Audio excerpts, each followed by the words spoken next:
de Previsión Social del Colegio de Ingenieros de Venezuela presenta. A partir de este momento, todas las voces se unen en una sola señal. RCR presenta Conexión 750 con María Alejandra Trujillo. Muy buenas tardes, amigos de Radio Caracas Radio, todo el equipo que trabaja para ustedes a partir de esta hora los saluda, variada y abundante información que compartir y analizar como es costumbre la tarde de hoy. Esto es Conexión 750, comenzamos. ¿Qué está pasando en este país? Y saludamos a esta hora a nuestra invitada, la diputada Elsa Solórzano, que además es presidenta del Partido Encuentro Ciudadano. Gracias por atendernos. Muy buenas tardes. Gracias a ti, María Alejandra. Un gusto conversar contigo. Un gusto conversar con usted y de entrada le pediría una primera reacción, diputada, acerca de esta decisión que ha trascendido el día de hoy en relación a la investigación que se adelanta en la Corte Penal Internacional por presuntos delitos de lesa humanidad en Venezuela. La Corte respondió, entre otras cosas, ante la petición que ha hecho el régimen de Nicolás Maduro de suspender la investigación, advirtiendo que esto no va a ocurrir y aparentemente habrá una audiencia en la sala de cuestiones preliminares para discutir este asunto. ¿Qué pues escuchamos? En efecto, tal como tenemos días anunciando, el pasado 16 de abril se vencía el lapso que tenía el régimen para emitir su descargo en la Corte Penal Internacional y señalar los alegatos que tuviera en su favor, que evidentemente conocemos que no hay ninguno. Y yo quiero destacar una cosa bien importante, María Alejandra, que lo decía ayer en una rueda de prensa, es que el abogado de la dictadura es Tarek William Saab, es decir, quien está llevando este caso ante la Corte Penal Internacional es el propio Tarek William Saab, y eso creo que es importante que la gente lo sepa y lo conozca, ¿no? ¿Qué ha dicho pues la Corte Penal Internacional luego del escrito introducido por el régimen el pasado 16 de abril? Que en efecto no tienen razón.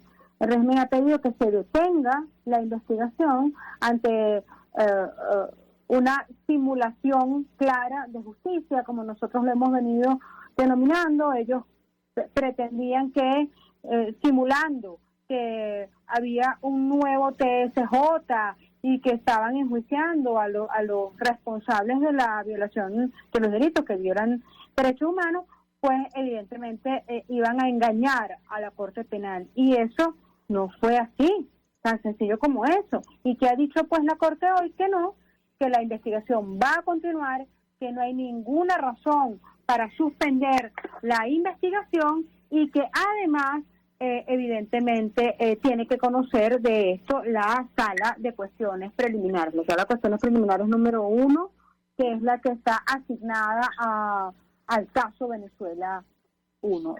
¿Qué tendría que ocurrir ahorita? Es hora de escuchar a las víctimas. Sabemos que hasta este momento ha habido 2 visitas del fiscal Khan a nuestro país. En la última visita ya él anunció la la próxima instalación, y quiero también reiterar, no es cierto que ya esté instalada la oficina en Venezuela, no es cierto que está funcionando en el TSJ, nada de eso es verdad.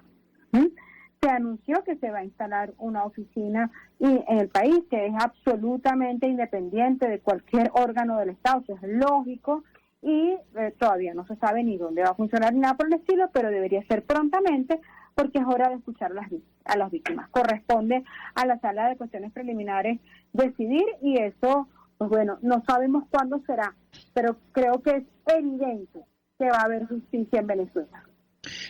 Usted menciona esto, no sé si porque en el documento que ha trascendido el día de hoy efectivamente se habla de la solicitud que ha hecho el Penal Internacional para que las preliminares escuche a las víctimas y sus representantes, ¿correcto?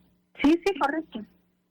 Es decir, eso en la práctica, si la sala lo admite, va a pasar. De ser así, ¿cuál sería el papel de los abogados? Usted ha dicho en otras entrevistas que representa a decenas de víctimas en nuestro país. ¿Qué información maneja usted, diputada? La escuchamos. A ver, somos muchos abogados. María Alejandra, no es una sola persona, ni dos, ni tres, somos muchísimos los abogados que hemos venido dándole asistencia jurídica a las víctimas tanto de violación de derechos humanos como de crímenes de lesa humanidad. Cada víctima ha decidido pues quién es el equipo o quién es el abogado que lo va a defender o a representar ante la Corte Penal Internacional. ¿Cuándo? Porque sabemos que va a ser así. La Corte ordene a través de la Sala de Cuestiones Preliminares escuchar a las víctimas.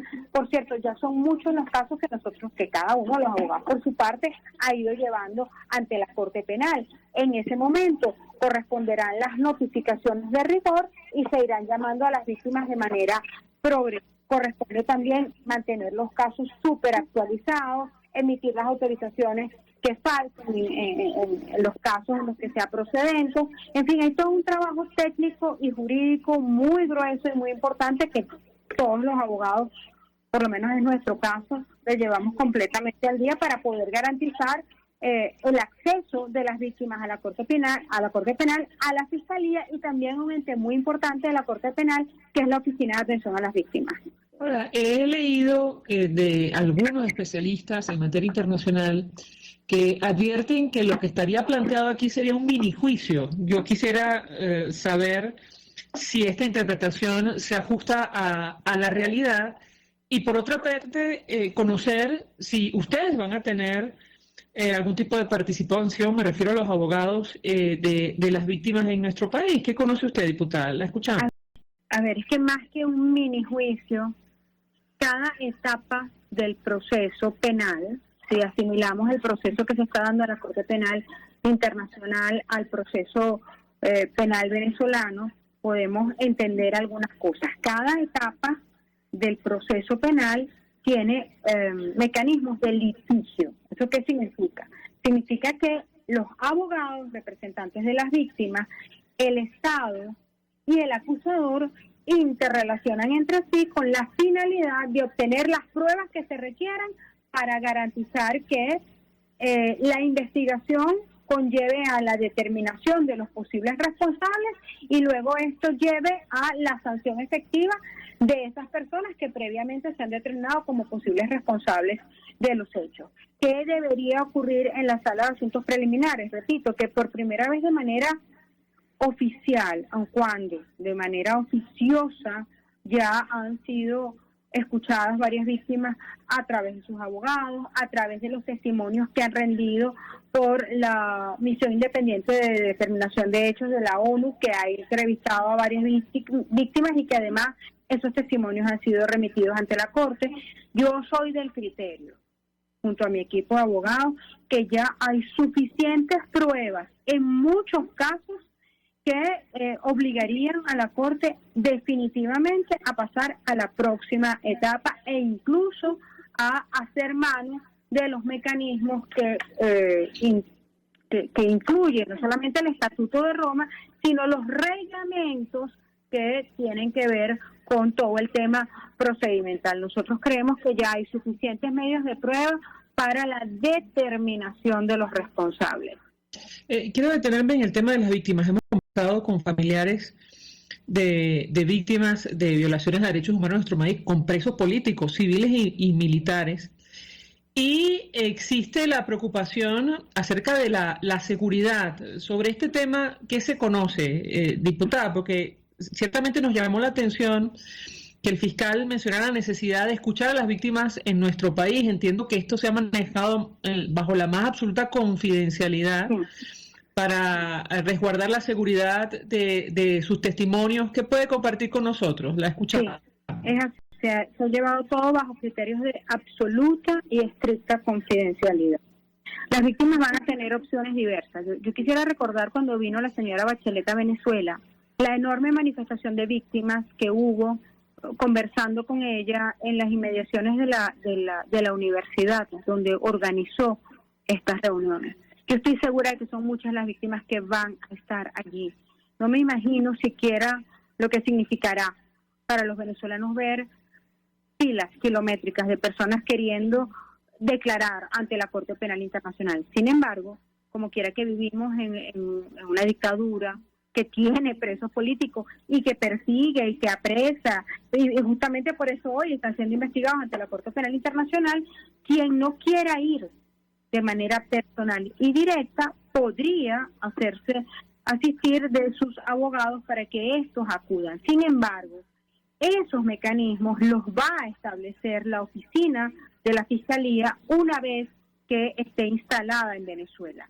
De tal manera que aquí lo que tenemos que tener claro es que el proceso está en pleno desarrollo, que no se ha detenido ni se va a detener, que cuando el fiscal viene a Venezuela es para garantizar el cumplimiento del memorando de entendimiento.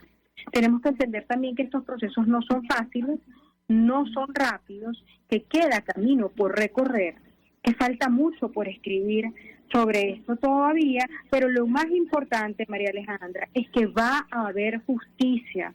No podemos jamás ni perder la esperanza, ni dejarnos llevar por las voces de aves agoreras que quieren simplemente hacernos pensar a los venezolanos que no va a haber nada que hacer. Hemos demostrado con hechos, a través de nuestras acciones, no solo yo, ojo, yo no me quiero llevar méritos que no me corresponden a mí.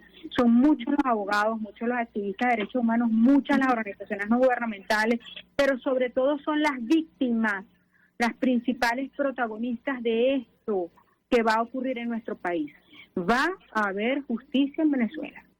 Ahora, ¿existe un tiempo establecido, diputada, para la celebración de esta audiencia en la sala de cuestiones preliminares o no? No, la verdad es que no. Nosotros, hay principios de celeridad procesal que rigen todo proceso penal, ¿ok? El caso de Venezuela 1 va muy rápido, va más rápido que cualquier otro caso. Eso se debe, entre otras cosas, a los países que acompañaron a la causa democrática venezolana, introduciendo justamente ante la Corte Penal Internacional la solicitud de investigación. Se debe a la eficacia de los abogados los abogados venezolanos recibiendo los casos de las víctimas y remitiéndolos a tiempo.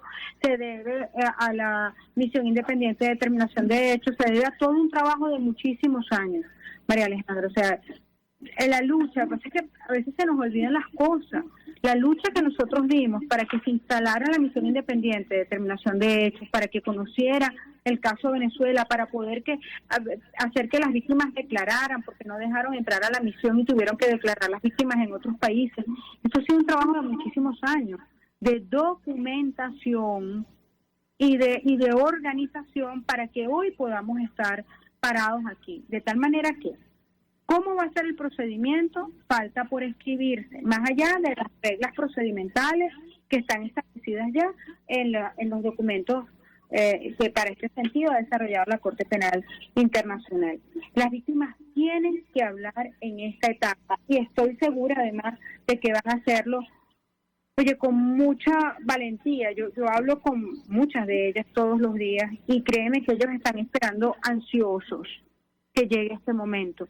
Las víctimas en Venezuela han demostrado que son capaces de enfrentar a la dictadura, de sobreponerse a la circunstancia terrible en la que viven y que van a seguir dando la cara por ellos y por sus familiares que están presos, que han sido perseguidos, que han sido asesinados, etcétera. Si permite, diputada, tenemos que hacer una pausa para ir a publicidad. Al regreso, referirme a el alcance de esta.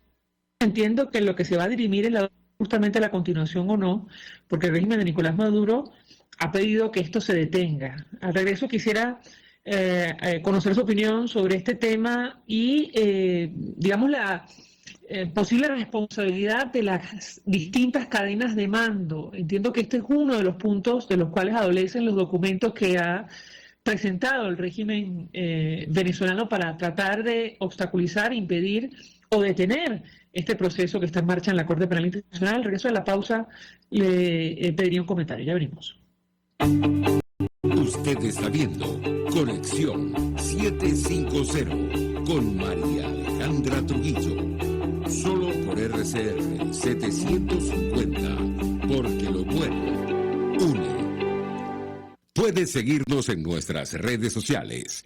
En Twitter, @RCR750, la radio que se ve. Mensaje del ingeniero José Peraza, tesorero del FONPRES CIB. Estimado colega ingeniero arquitecto y profesional afín, el Colegio Ingeniero de Venezuela y el Fondo de Previsión Social, preocupado por la salud de tu familia, ha diseñado un sistema de salud integral que coloca a tu disposición y que contiene asistencia primaria de salud, ambulancia, hospitalización, cirugía, oftalmología, dermatología, fisioterapia, psicología, odontología, farmacia y funerario. Para mayor información, visítanos a nuestros portales cib.net.be, FONPRESCIB.net.be, Colegio de Ingenieros de Venezuela, construyendo el futuro.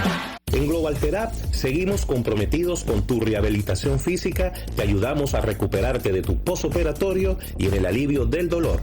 Búscanos en el Centro Comercial Multiplaza Paraíso Nivel Empresarial 2 a través de Twitter e Instagram o llámanos al 0412-256-1104. Y no olvides lavarte las manos con agua y jabón y cumplir con el distanciamiento social. Global Therapy y despídete del dolor. Un espacio que analiza y debate la coyuntura política, económica y social de nuestro país. Acompañe cada mañana a la periodista María Alejandra Trujillo en Palabras más, palabras más, palabras menos. Palabras más, palabras menos. Informes, entrevistas, análisis y discusiones sobre los temas de actualidad. Es lo que más te puedo dar, es lo de siempre. Palabras más, palabras menos. De lunes a viernes, de 7 a 8 de la mañana, por RCN 750 AM.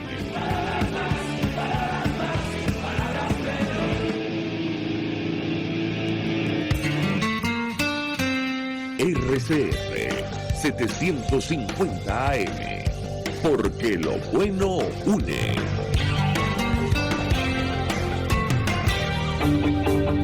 El poder de la comunicación en tus manos. Conexión 750 con María Alejandra Trujillo. Solo por RCR 750, la radio que se ve. Continuamos, amigos, en Conexión 750, hablando de esta decisión en el caso de Venezuela en la Corte Penal Internacional, que ya hasta ahora ha generado toda clase de...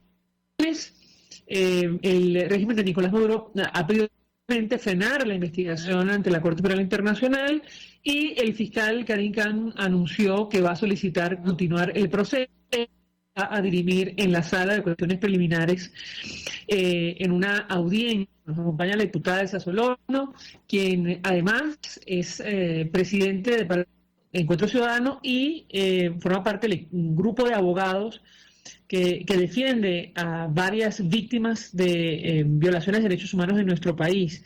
Y yo les cago una inquietud acerca del tema de la cadena de mando. Entiendo que este es un punto del cual adolecen los documentos y materiales que ha enviado el régimen de Nicolás Maduro en el marco de esta investigación. ¿Y qué puede decirnos sobre este tema, diputada? La escuchamos. Sí, antes de responderte a eso, en el bloque anterior también había dejado al aire una pregunta que me parece súper importante, tiene que ver con la petición del régimen y la respuesta de Karim Khan y la decisión que tiene que tomar la sala de asuntos preliminares. Cuando Karim Khan dice no al régimen de Maduro, está ejerciendo lo que se llama en derecho la titularidad de la acción penal. ¿Okay? El titular de la acción penal en Venezuela, en todos los sistemas acusatorios y el sistema de la Corte Penal acusatorio, la tiene el fiscal. En este caso, el fiscal Karim Khan. Evidentemente, los culpables siempre van a decir que se detenga la investigación, que no, o van a negar los hechos, o lo que sea. Eso es lo que ha ocurrido en ese momento. Quienes están siendo investigados hoy han dicho, no me investigues más.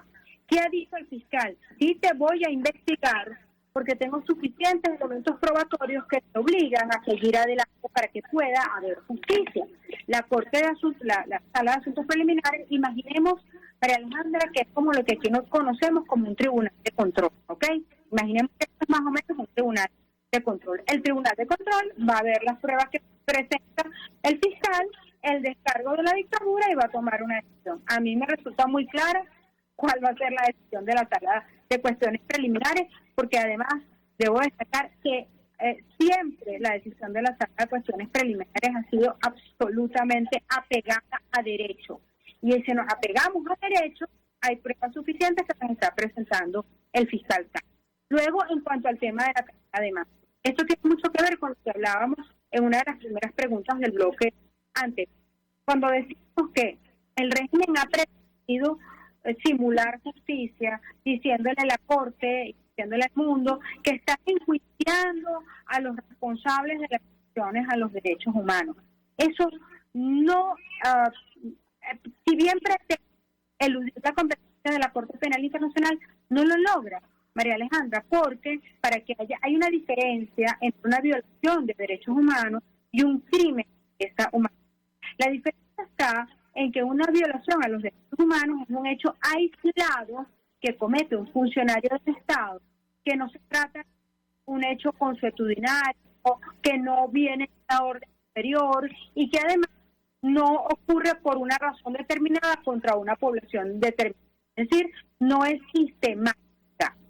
En este caso, lo que ha pretendido demostrar el régimen de Maduro es que la violación de derechos humanos es eso, es una violación de derechos humanos, no es de carácter sistemático y que ellos ya están enjuiciando a los responsables autores materiales, desvirtuando pues la competencia de la Corte. ¿Qué ha dicho la Corte? No es cierto. La Corte ha dicho, hay crímenes de esta humanidad. No basta con que usted simule la sanción, porque muchos de ellos incluso ya están en libertad. De algunos autores materiales hay que sancionar a la cadena de mando, es decir, a quién dio o quiénes dieron las órdenes, porque ellos son los responsables también de la comisión de crímenes de esa humanidad. Repito, porque son de carácter sistemático, porque vienen de órdenes superiores y porque además corresponden a ataques contra una población determinada por razones determinadas. ¿Qué pasa con el memorándum de entendimiento, diputada?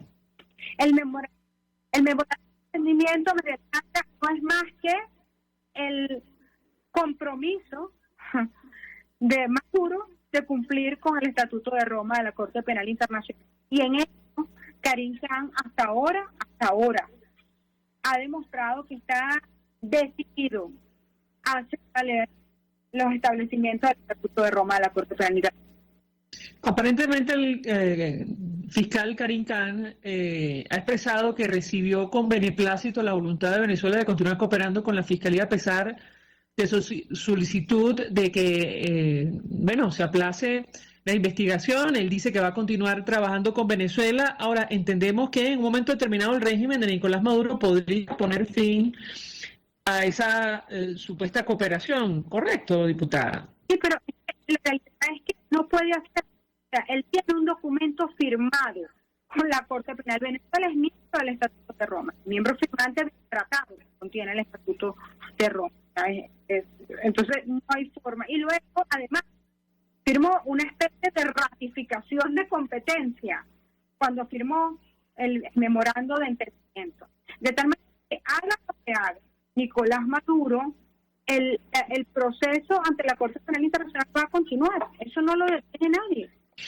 Sí, es como usted nos explica, diputada, es decir, la Sala de Asuntos o Cuestiones Preliminares actuaría como un tribunal de control una vez que se escuche a las partes en esta audiencia, en caso de decidir a favor de la petición del fiscal Khan, lo que vendría es el juicio, ¿es así? A ver, varias investigaciones, porque estamos correcto. En etapa de investigación que debe llevar a la determinación de los responsables. Y una vez que se ordene la continuación de la investigación, pues corresponde al fiscal seguir levantando pruebas que demuestren quiénes son los responsables, cuáles son los delitos cometidos y de esos responsables cuáles delitos cometieron. A ver, no quiero ser muy técnica con esto, pero un delito nos entra en el segundo año de la carrera, es una acción típica, jurídica y culpable. Voy a tratar de explicarlo para un niño de 5 años. Una acción típica significa que es una acción que esté descrita como delito en la ley, ¿ok? El homicidio en el Código Penal. El que mate a otro comete el delito de homicidio. Antijurídica significa, por ejemplo, que usted tiene que violar la ley con ese hecho. Si usted mata en legítima defensa, ¿ok? Porque hay un valor como su vida contra otra vida y se demuestra la legítima defensa, ese hecho ya no es antijurídico, porque usted se defendió a sí mismo y ya evidentemente se le quita la posibilidad de sanción. ¿Qué significa que sea culpable? Que usted actúe con voluntad, que usted tenga plena conciencia de lo que está haciendo, que usted mató porque quiso, ¿ok? ¿Y cómo se determina todo eso? Con pruebas. Ahora, no basta eso. Usted tiene que saber quién cometió ese delito, ¿ok? Entonces, ¿qué tiene que hacer el fiscal ahora? El fiscal tiene que determinar. Yo sé que, y lo ha dicho el informe de la misión de verificación de hechos, determinación de hechos, no podemos analizar a la Corte Penal divorciándola del informe de la misión. ¿Qué ha dicho la misión? La misión ha dicho que representantes de organismos como el FAES, como la Fuerza Armada Nacional a través de distintos componentes, como DIGESIN, como SEBIN, etcétera, son responsables de crímenes de lesa humanidad. ¿Quiénes de esos organismos son los responsables?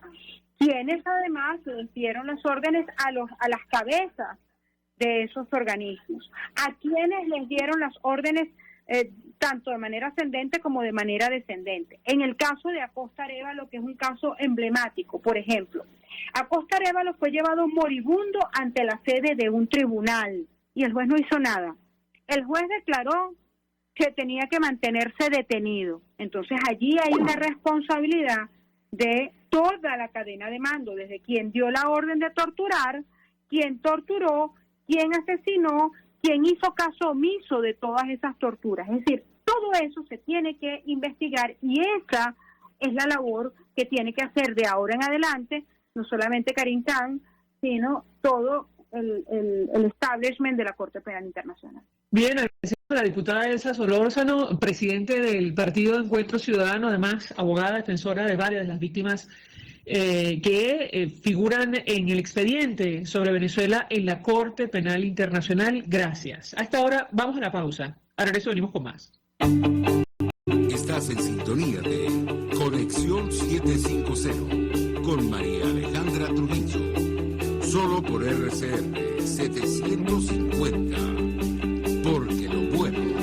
Sintonícenos a través de Periscope, @RCR750, la radio que se ve. Mensaje del ingeniero José Peraza, tesorero del FONPRES CIB. Estimado colega ingeniero arquitecto y profesional afín, el Colegio de Ingenieros de Venezuela y el Fondo de Previsión Social, preocupado por la salud de tu familia, ha diseñado un sistema de salud integral que coloca a tu disposición y que contiene asistencia primaria de salud, ambulancia, hospitalización, cirugía, oftalmología, dermatología, fisioterapia, psicología, odontología, farmacia y funerario. Para mayor información, visítanos a nuestros portales cib.net.be, FONPRESCIB.net.be, Colegio de Ingenieros de Venezuela, construyendo el futuro. El sábado 23 de abril, el romance invade a Caracas. Llega por segunda vez el espectáculo músico-poético de la temporada, Corazón Descalzo, un concierto de Claudia Macero junto a los poetas Jennifer Ávila y Alejandro Jiménez Castillo. Corazón Descalzo, en una única presentación, sábado 23 de abril en el Centro Cultural BOD. Adquiere tus boletos en las taquillas del teatro y en ticketmundo.com. Corazón Descalzo, un tributo al amor que no puedes perderte. Corazón Descalzo es una presentación de Salón de Belleza Perfect Hair, Dr. Freddy Sierra, ginecólogo y obstetra, Tarbay, Marta Díaz Spa, TV, Tintorería Inteligente, Intermédica, La Patilla, Pague Todo, Mara Montauti y Radio Caracas Radio. RCR 750 AM, porque lo bueno une.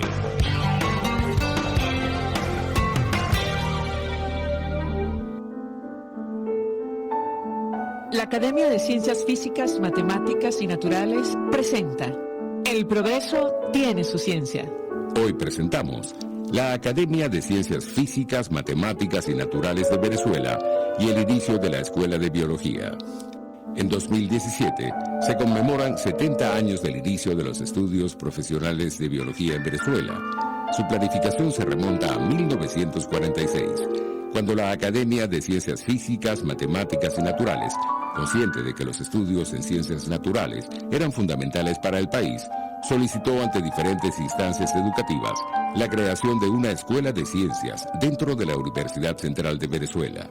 Las gestiones fueron motorizadas por el médico y botánico Tobías Lasser, secretario interino de la Academia para el momento, quien logró que ese mismo año se abriera un pequeño departamento de ciencias naturales en la recién fundada Facultad de Filosofía y Letras, actualmente Facultad de Humanidades y Educación. La inserción de una escuela de ciencias en una facultad de filosofía se inspiró en programas de varias universidades europeas y norteamericanas, donde ambas disciplinas están integradas. No obstante, a los pocos meses, esta adscripción se consideró inviable y el pequeño departamento pionero fue entonces acogido por la Facultad de Ciencias Físicas y Matemáticas, actualmente la Facultad de Ingeniería, pasando en 1947 a constituir la anhelada Escuela de Ciencias, luego conocida como Escuela de Biología. Transcurrirá algo más de una década antes de que la Escuela de Biología, junto con la Escuela de Química y la Escuela de Física y Matemáticas, se consoliden en la Facultad de Ciencias de la Universidad Central de Venezuela que hoy conocemos, pionera en los estudios en ciencias básicas en Venezuela. El progreso tiene su ciencia. La Academia de Ciencias Físicas, Matemáticas y Naturales presentó El progreso tiene su ciencia. RCR 750 AM, porque lo bueno une. María Alejandra Trujillo te acompaña en Conexión 750, solo en RCR 750, la radio que se ve. Claro y raspado. Continuamos, amigos, en Conexión 750 y en esta parte del programa saludamos al profesor, historiador venezolano Agustín Blanco Muñoz. Gracias por atendernos. Muy buenas tardes. Buenas tardes, María Alejandra. ¿Cómo estamos? Bien, con mucho interés de escuchar su opinión y análisis acerca del tema que debatimos en esta parte del programa, que tiene que ver con la decisión del chavismo de modificar los símbolos del municipio Libertador, lo cual ha provocado la reacción de la Academia Nacional de la Historia. Yo le pediría un comentario inicial al respecto. Lo escuchamos. Distracción. El chavismo es especialista en distraer, en cambiar formas, símbolos, no la realidad. La realidad se mantiene, pero no así los símbolos, la forma, la distracción. La misma distracción que se aplica en todos los grandes medios de la manipulación. Es decir, hay un tratamiento de la forma, más no un tratamiento de las raíces, de la causalidad, de los orígenes, del proceso que estamos viviendo ya por 500 y más años, del llamado o mal llamado descubrimiento de América y 112 años de la llamada independencia de Venezuela. Esta historia deforme, esta historia manipulada, esta historia también impuesta, es la que permite que el actual régimen haga y deshaga con sus símbolos o con los símbolos tenidos por patrias, símbolos patrios, lo que ellos quieran. Así, en un momento determinado, me comentaba el después señor presidente, que su hija le había estado comentando que el caballo de escudo miraba hacia atrás y que a ella le parecía que debería mirar hacia adelante, hacia el futuro. Y bueno, esa fue la primera incursión que se le ocurrió a su hija Rosa Inés, de voltearle la cabeza al caballo del escudo. No era que iban a averiguar qué significaba esto, qué y por qué estaba así en el escudo. Eso no les interesaba, sino que había que verlo porque su hija lo vio así, que el caballo debía ver hacia adelante. Y ahí comenzó el cambio de símbolo y nadie dijo nada. Por cierto, nadie dijo nada, nadie protestó, la gente consumió aquello porque había la gran aceptación de todo cuando decía el comandante supremo, hoy comandante supremo, entonces simplemente comandante, pero el gran salvador de Venezuela. Este gran salvador, cuando también llegamos a plantear de cuestiones de fondo, como por ejemplo que el 12 de octubre dejara de ser el día del tal descubrimiento, discutiendo el tema como lo discutimos en mi libro con él, habla el comandante, esto, cuando yo pensé que podía dar el paso hacia una cuestión de fondo, como era intentar cambiar un concepto impuesto, ese concepto de descubrimiento, que ya hoy no se usa en el mundo entero, por cierto. Bueno, cuando nosotros estábamos en la campaña de los no descubiertos, digo nosotros en la cátedra Pío Tamayo de la UCB, estábamos en esa campaña de los no descubiertos, que estábamos enfilados hacia el 1400, hacia los 500 años del mal llamado descubrimiento, que estaba planteado en Sevilla la gran fiesta de los descubiertos, y nosotros antepusimos a aquello el proyecto de los no descubiertos, diciendo que nadie descubre a nadie y que no había habido aquí ningún descubrimiento sino la invasión de esto que se llama América, y en particular la invasión a Venezuela, a lo que luego se va a llamar Venezuela.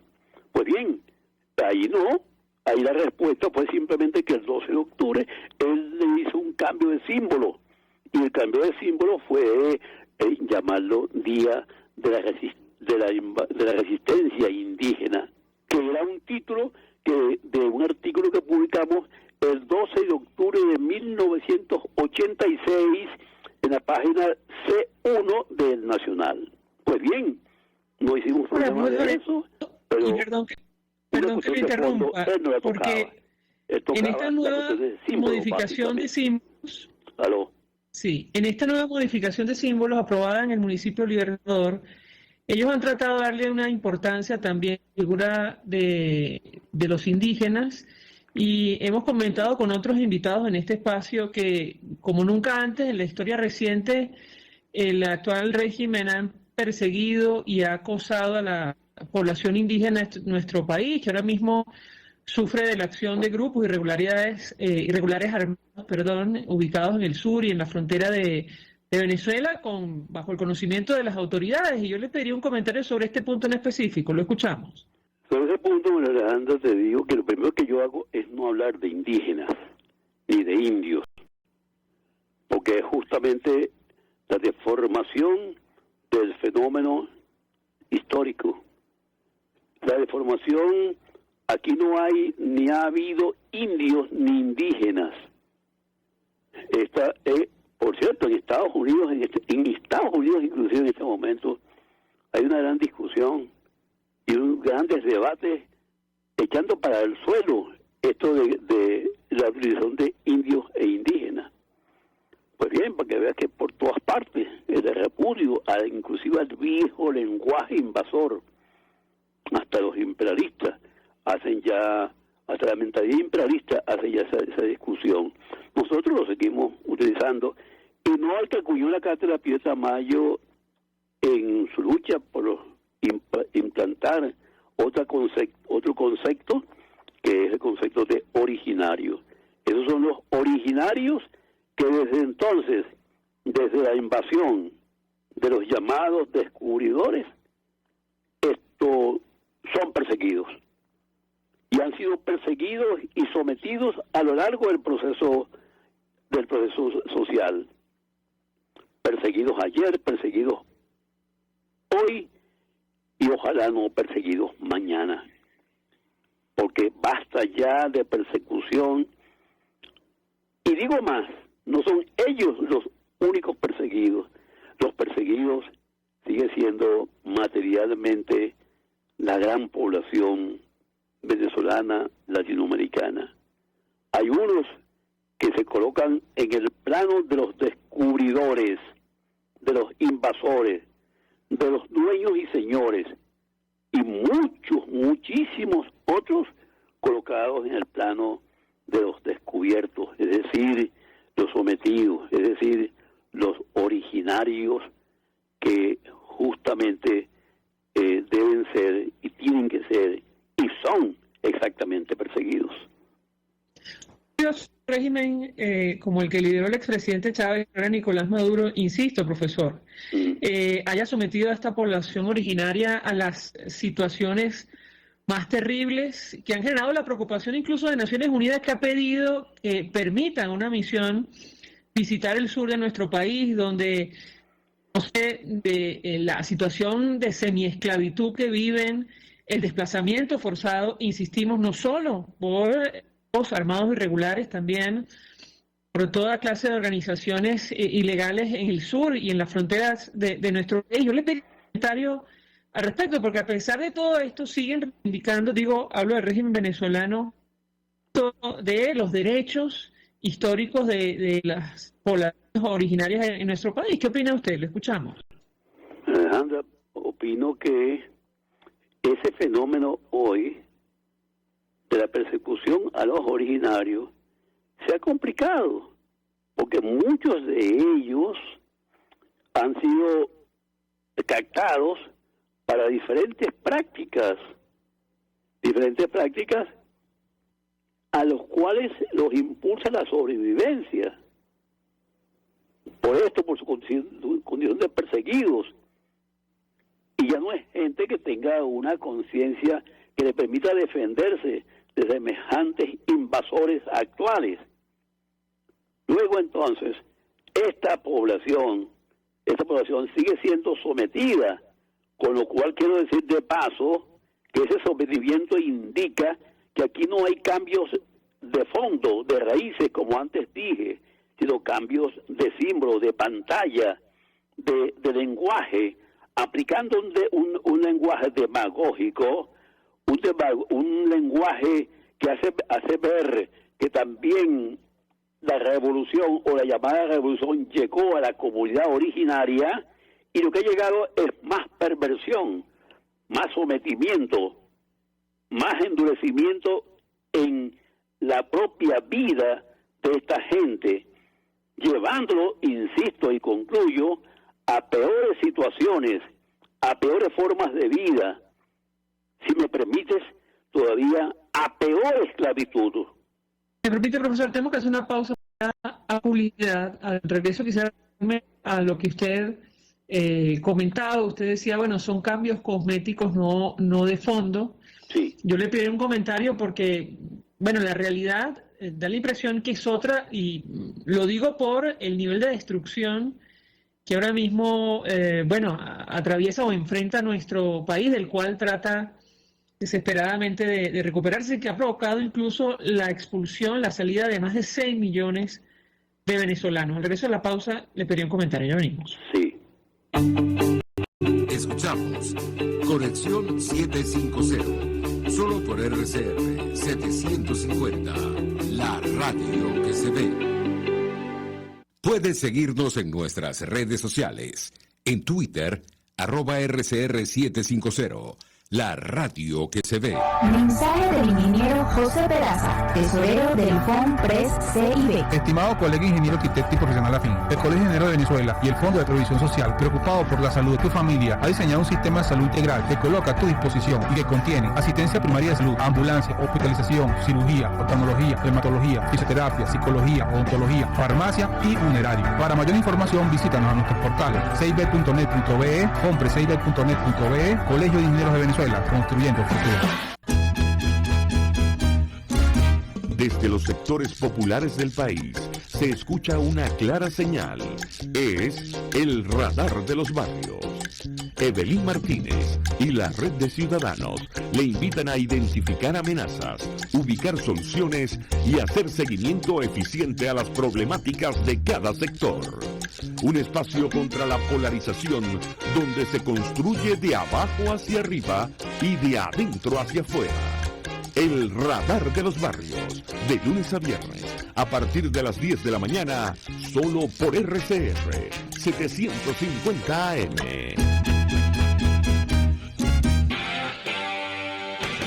RCR 750 AM. Porque lo bueno une.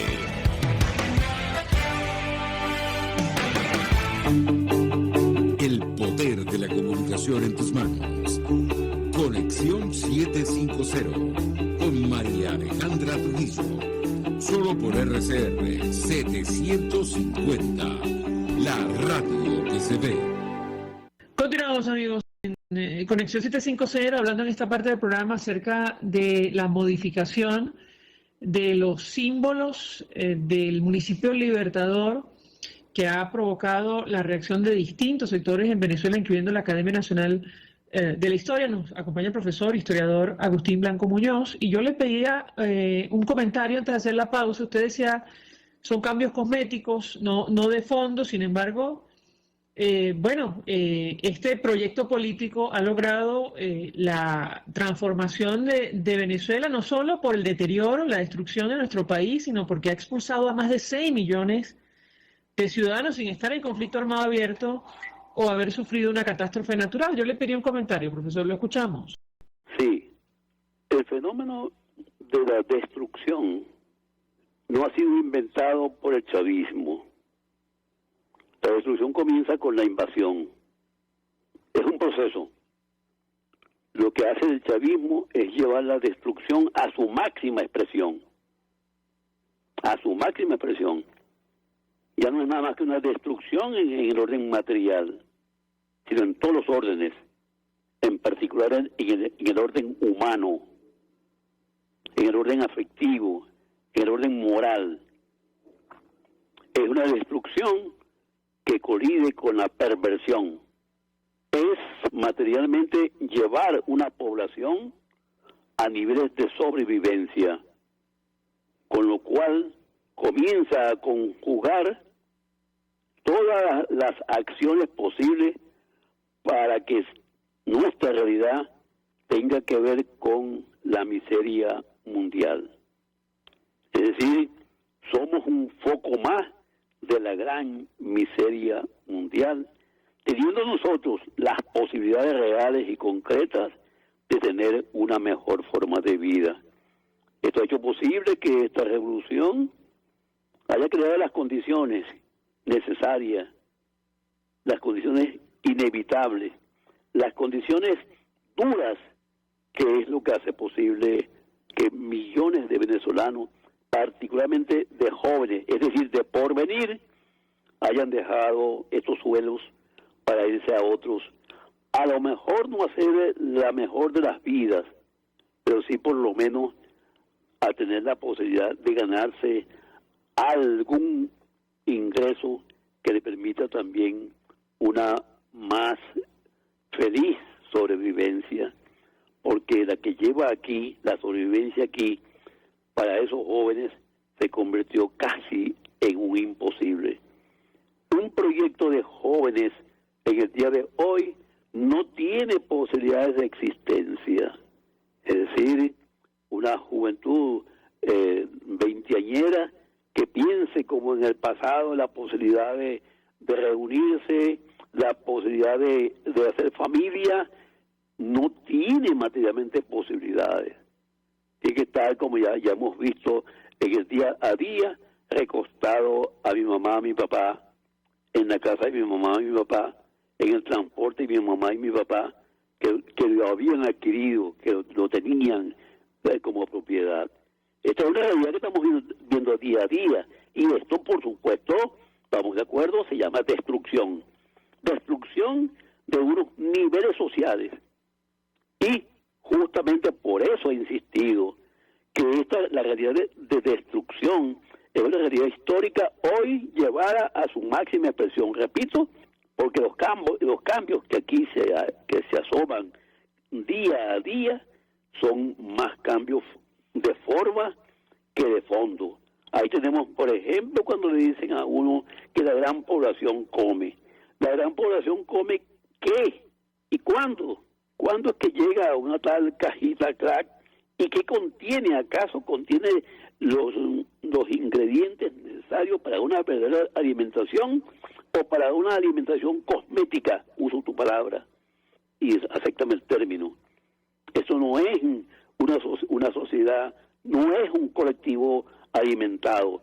Pero lo otro, ¿dónde están las grandes empresas, las grandes siembras para decir, aquí estamos haciendo una nueva construcción, un nuevo plan de producción que permita, como le sugería yo entonces al señor candidato presidente, que llegase decretando algo importante? Si llegaba a decretar algo importante, toda la población en la producción, toda la población con posibilidades de trabajar a la producción, desde el niño hasta el adulto, crearse el espíritu de trabajo, cuestión que aquí no se ha instrumentado adecuadamente. No, se creó los mecanismos para aumentar fundamentalmente lo otro, la dependencia inclusive alimentaria, seguramente para hacer vivo aquel postulado de Napoleón, según el cual yo controlo mis ejércitos por el estómago. Lo primero que hago es darle de comer, mantenerlos, y los tengo fieles a mis órdenes y a mi mandato. ¿Es eso lo que se quiere con una población? Tenerla cautiva porque soy quien te da de comer, y no productiva porque eso crea mentalidades independientes. No, pero tampoco se cree o se realiza aquí ninguna independencia. Esa independencia proclamada hace 212 años, esa también por lograr. Profesor Agustín Blanco Muñoz, 1.000.000 de gracias por atendernos, acompañarnos estos minutos, historiador venezolano, especialista, tema que debatimos en esta parte del programa, que tiene que ver con esta decisión del chavismo del municipio Libertador de modificar los símbolos, que ha provocado la reacción de la sociedad, de buena parte de la sociedad, en distintos ámbitos, incluyendo las redes sociales, y de la propia Academia Nacional de la Historia. Profesor, gracias. Nosotros nos despedimos y lo hacemos a nombre de Jaime Lestares en la Dirección General de la Estación, en la gerencia de producción Willy Charcaya, en la producción Jay Pacheco, en los controles Víctor Mejías, quien tuvo el placer de acompañarles, María Alejandra Trujillo.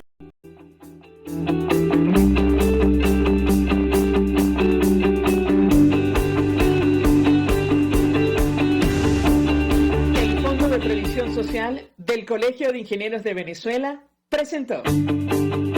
RCR presentó Conexión 750 con María Alejandra Trujillo. Solo por RCR 750.